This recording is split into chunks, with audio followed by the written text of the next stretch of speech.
L'espagnol, c'est aujourd'hui une des langues les plus répandues dans le monde. Il le parle plus de 550 millions de personnes. Donc, elle est une langue de communication internationale. Et c'est ce que nous allons célébrer maintenant. On va avec 14 pays hispanophones qui ont des ambassades à Rabat. On va organiser plusieurs événements culturels au long de toute la semaine. Pourquoi? Parce que le 23 avril, c'est le jour international de l'espagnol, selon les Nations Unies, et parce que le 23 avril, c'est le jour de la mort de Miguel de Cervantes, le plus grand écrivain en espagnol, et c'est pour cela que l'Institut Cervantes porte son nom. C'est un événement en collaboration aussi avec la partie marocaine, c'est-à-dire qu'il y aura des écrivains, des essayistes marocains qui écrivent en espagnol avec une grande qualité et que nous allons montrer quelques de ces œuvres.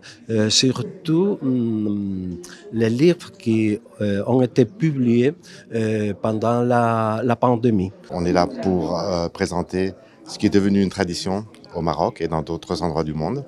C'est présenter une semaine de la langue espagnole.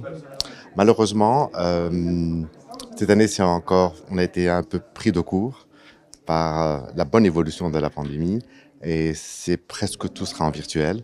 Mais espérons que pour l'année prochaine déjà, on puisse avoir un programme avec des activités présentielles, ce que le public marocain nous demande déjà. La Embajada de Paraguay en Marruecos participa y celebra la sexta semana de la lengua española y celebramos por el hecho de que la lengua es para comunicarnos, es para entendernos mejor y para acercarnos entre los países.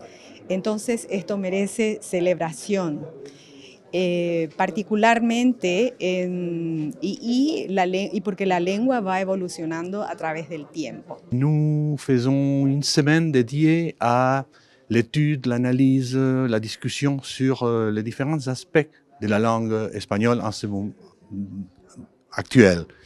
Les différentes langues espagnoles, c'est une seule langue, mais il y a des modalités, chaque pays a la sienne, et même à l'intérieur de chaque pays, il y a encore des manifestations et des richesses énormes de langues. Je pense que le Maroc devrait faire partie aussi de cette rencontre. Elle le fait, bien sûr, mais nous avons besoin de beaucoup plus de participation des hispanophones du Maroc. Surtout, nous savons, dans le nord du pays, il y a énormément de gens qui parlent très bien notre langue. C'est une richesse. Nous pouvons partager beaucoup d'initiatives, beaucoup de discussions, beaucoup de, disons, amélioремents de notre façon de voir le monde.